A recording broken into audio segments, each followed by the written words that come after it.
Anaria Yolá. Como habrán leído en el título, este video va dedicado a aquellas personas que buscan comenzar a dibujar, ya sea en tradicional o en digital. Cabe aclarar que estas son las cosas que a mí me sirvieron y que fui aprendiendo a lo largo de los años. No es ni de cerca la verdad absoluta. Bueno, con eso aclarado, pasemos al primer punto. Las herramientas. Para dibujar no es necesario tener los mejores materiales del mundo. Podés comenzar tanto con un estilógrafo como con un Bic, y eso no va a hacer mejor o peor tu dibujo. De hecho, a día de hoy yo sigo utilizando el Bic y no lo cambio por nada. ¿Qué quiero decir con esto? Que solo necesitas un lápiz y un papel y nada más. Y en cuanto a lo digital te basta con un mouse. De hecho, el dibujo que estás viendo de fondo ahora mismo está hecho únicamente con mouse, que era mi herramienta habitual hasta hace un par de semanas que pude conseguir por fin mi primer tableta. Es más, ni siquiera necesitas un mouse para hacerlo. Te basta con tener un teléfono y utilizar tu dedo para ello. Y para demostrar este punto, el video va a tener 3 speed paints. Uno va a estar hecho con mouse, otro va a estar hecho con el dedo y otro va a estar hecho con la tableta. Pero bueno, volviendo al tema, vamos primero con el dibujo tradicional. Da igual la marca que uses, eso no va a hacer que mejores más rápido, pues un artista no se basa en sus herramientas, sino en lo que hace con ellas. Con el tiempo podrás irte abriendo a más útiles, pero eso ya será por querer abrirte a probar cosas nuevas, o quizá porque quieras probar una paleta de colores más extensa de la que tienes. O a lo mejor no, a lo mejor elegís quedarte con un Bic para toda la vida, quién sabe. Eso sí, hay algo que deberías fijarte si vas a comenzar apenas a dibujar, y eso es el tipo del lápiz. Quizá viste alguna vez que los lápices tienen unas letras las cuales son H y B, o incluso F. Sí, F. Bueno, esto es más que una decoración en realidad. Un lápiz B es normalmente utilizado para hacer sombras. Su nombre, que es la sigla de Black, nos indica que su mina es más blanda que otros lápices. Esto significa que a mayor presión generes, más oscuro va a ser el trazo que creas. En cambio, el H, que es sigla de Hard, es un lápiz más definido, una línea precisa que no deja un trazo tan fuerte en el papel. Cada uno tiene sus variaciones, van de más a menos según el número que tenga. Intentaré poner un ejemplo de esto con los lápices que tengo en la pantalla. Y que para ser sincera realmente no los utilizo, no paso de usar el HB y ya está. Los tengo porque mi profesor lo pidió y nada más, por eso digo, quizá es indispensable. Ahora, hay un intermedio entre estos dos lápices que son el HB y el F. El HB es el que usualmente se utiliza en las escuelas. Es la mezcla entre ambos pero con una pequeña inclinación por el B. Si alguna vez llegaste a usarlo habrás visto que su trazo es algo blando y por eso existe el F. El F es lo mismo, una mezcla entre H y B pero con una inclinación hacia el H. Suena un quilombo, pero es más sencillo de lo que parece en realidad. Para comenzar a dibujar yo te recomendaría uno de estos dos, el HB o el F. Los demás los dejaría por si llegaras a desarrollar un estilo que los necesite. De eso ya hablaremos luego. Suelo usar únicamente el HB, tengo las variaciones nada más porque me los pidieron en la escuela y ya está. Es decir, no las uso en la vida, no es algo indispensable. Bueno, lo último de este punto es el sacapuntas. Por favor, no saques punta tus lápices con una trincheta ni con un cuchillo, estás desperdiciando grafito. En su lugar, por favor, usa un sacapuntas, y como recomendación que sea de la misma marca del lápiz, y te explico por qué. Estos, de hecho, suelen estar hechos precisamente para ese lápiz. Seguro alguna vez le sacaste punta a algún lápiz y te diste cuenta de que funcionaba mejor con un sacapuntas o con otro. Bueno, esto es precisamente por eso, porque ciertos sacapuntas están hechos para cierto tipo de lápices. Por eso usualmente cuando compras una caja de lápices te viene con un sacapuntas, porque ese sacapunta es precisamente para esos lápices. Y ahora yendo un poco más a lo digital, quiero dejar un punto en claro. No es primordial el uso de una tableta, para nada, que nadie te haga creer lo contrario, por favor. Usar un mouse no es sencillo, es cierto, pero voy a decirte un modo de simplificarte la cosa. Como podrás ver en el video, lo que yo hago es usar una herramienta en Paint Tool 6 llamada curva. Con esto lo que puedes hacer es una línea moldeada o recta, según prefieras, que vas creando a medida que haces clic. Puedes hacer que cambie de color o cambiarle la presión. Es decir, hacer por ejemplo que una punta sea más fina que otra, e incluso puedes cambiar el tamaño entero de una línea. Hack que la tableta no tiene, pues hasta donde yo sé, no puedes modificar el tamaño una vez esté creada la línea. Aunque bueno, eso también dependerá de qué herramientas uses, claro está. Lo primero que yo hice cuando tuve mi tableta fue intentar usar la curva, pero no hice más que arrepentirme. Así que en el mouse tienes esa ventaja. Y para acceder a curva lo único que tienes que hacer es crear una capa de line art. Y otra cosa que a mí me ayudó mucho trabajando con mouse es hacer el boceto primero en tradicional, sacar una foto, pasarla a mi PC y después de eso solo hacía el line art por encima. Si vas a otro video mío lo vas a poder ver. En este no, porque quería que fuese 100% hecho por mouse. Así que bueno, ya también ves que es posible, solo que bueno, de ese modo te ahorras cierto tiempo. Y lo mismo que en tradicional, no es necesario que gastes dinero en un buen programa o en una buena tableta. Al menos no al principio, porque insisto, un artista no se basa en sus herramientas, sino en lo que hace con ellas.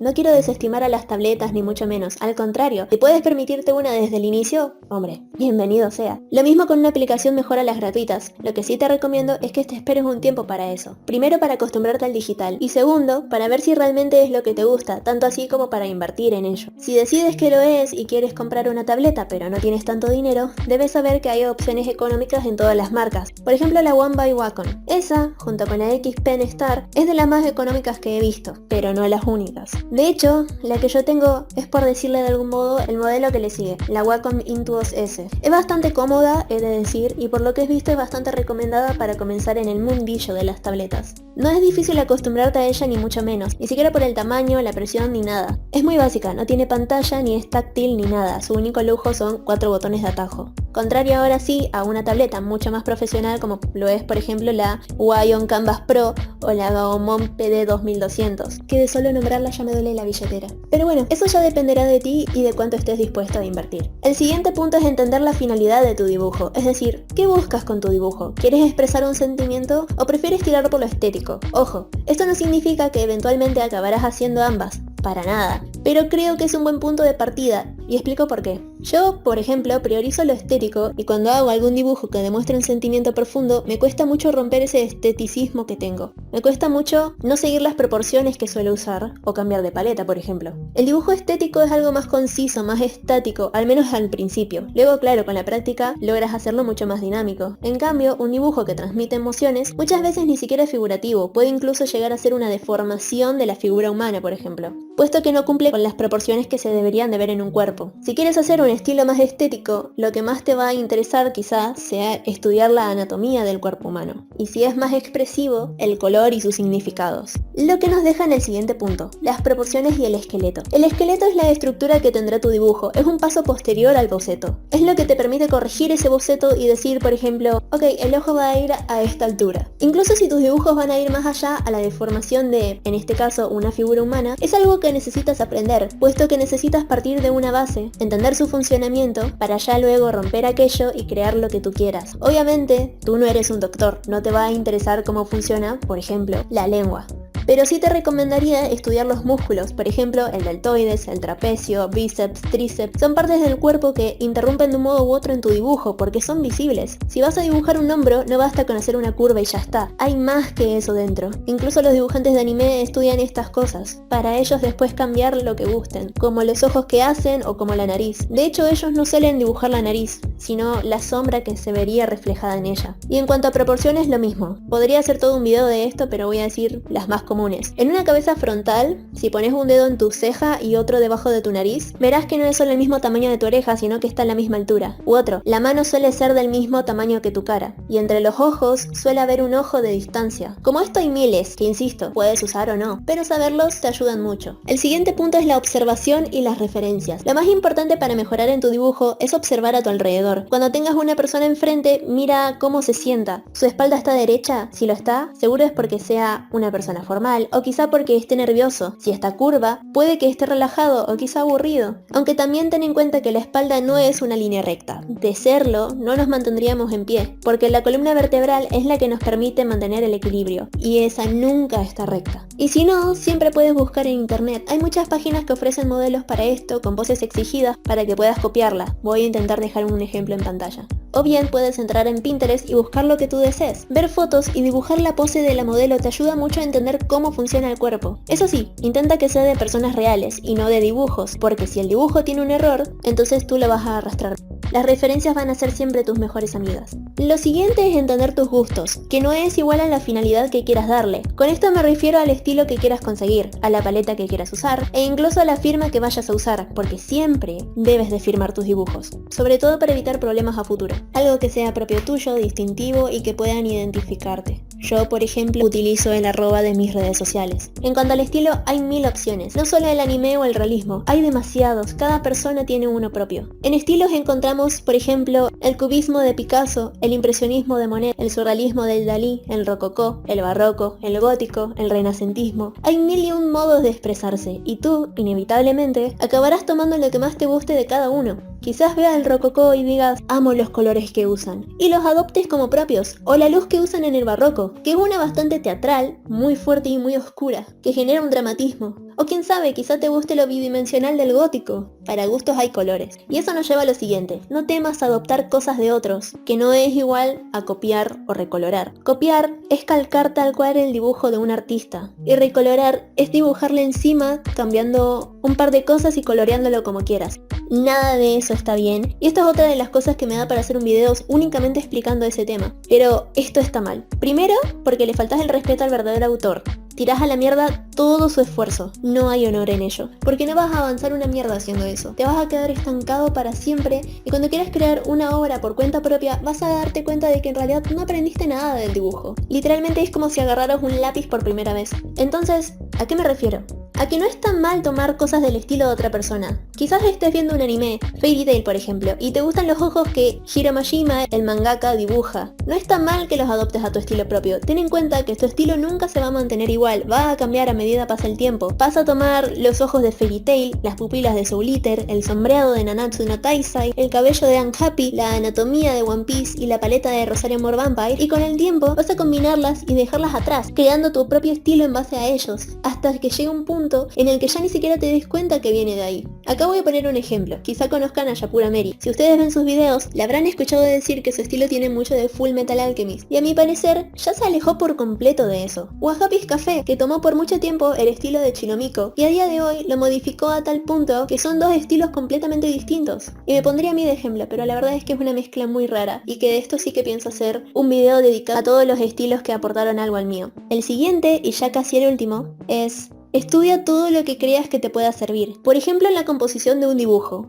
O la teoría del color. No es lo mismo usar colores cálidos que fríos. No es lo mismo un color saturado a un pastel. Transmiten muchas cosas. Por ejemplo, algo por lo que puedes empezar es por la famosa ruleta, el círculo cromático, que por alguna razón siempre le digo ciclo-cromático. Pero bueno, hay dos versiones. Una es la RGB y la otra es la CMYK. La RGB son los colores luz. Y esto es un datazo que nadie preguntó. Si juntás 3 luces de estos colores, debería de formarse una luz blanca. En cambio, los CMYK son por ejemplo los que se utilizan en las imprentas, sobre todo para conseguir el negro, así que ten cuidado si te falta el negro en la impresora porque vas a gastar 3 tintas en lugar de una.